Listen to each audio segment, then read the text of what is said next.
उर्दू भाषा को लेकर योगी सरकार का बड़ा एक्शन, अब बदल जाएगा 115 साल पुराना कानून, नौकरी होगी पक्की।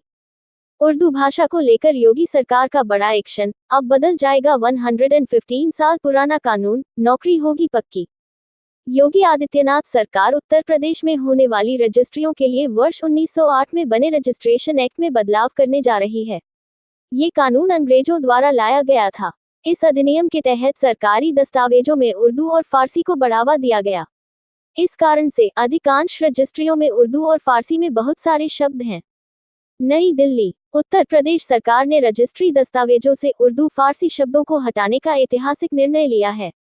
इसके अलावा अब सब रजिस्ट्रार को उर्दू की परीक्षा नहीं देनी होगी। अभी तक लोक सेवा आयोग से चुने जाने के बाद भी सब रजिस्ट्रार को स्थायी नौकरी के लिए ये परीक्षा पास करनी पड़ती थी। इसका कारण आधिकारिक दस्तावेजों में उर्दू और फारसी शब्दों का अत्यधिक प्रयोग था।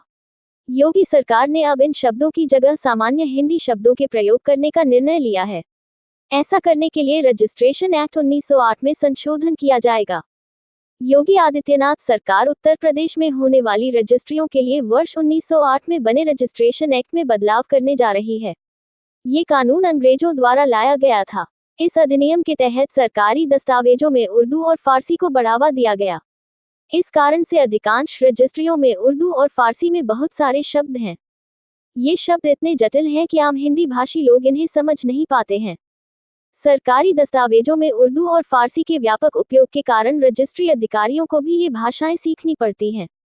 इसके लिए उप रजिस्ट्रार स्तर से भर्ती किए गए अधिकारियों को लोक सेवा आयोग द्वारा चयनित होने के बाद उर्दू परीक्षा को पास करना पड़ता था।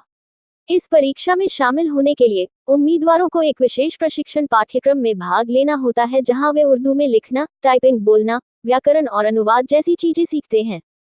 भाषा सीखने की यह अवधि 2 साल की है और इस दौरान चयनित उम्मीदवार परिवीक्षा पर रहते हैं, इस परीक्षा को पास किए बिना।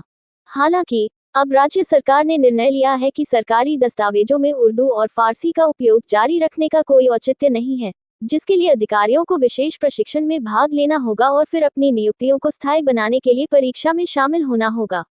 योगी आदित्यनाथ सरकार ने फैसला किया है कि इस परीक्षा की जगह अब कंप्यूटर का ज्ञान लिया जाएगा। इसके साथ ही उर्दू और फारसी शब्दों को सरल हिंदी शब्दों से बदलने के लिए स्टाम्प और पंजीकरण अधिनियम 1908 में महत्वपूर्ण बदलाव किए जा रहे हैं, जिन्हें हर कोई समझ सकता है। राज्य सरकार जल्द ही प्रस्ताव कैबिनेट में पेश करेगी। इससे उम्मीदवारों को भी आसानी होगी और साथ ही जनता भी सरकारी कागजात की भाषा समझ सकेगी। वर्तमान में तहसीलों में संपत्ति की रजिस्ट्रियां, अदालती मामले और पुलिस स्टेशनों में लिखी गई शिकायतों जैसे दस्तावेजों में उर्दू और फारसी शब्दों का बड़े पैमाने पर उपयोग किया जाता है।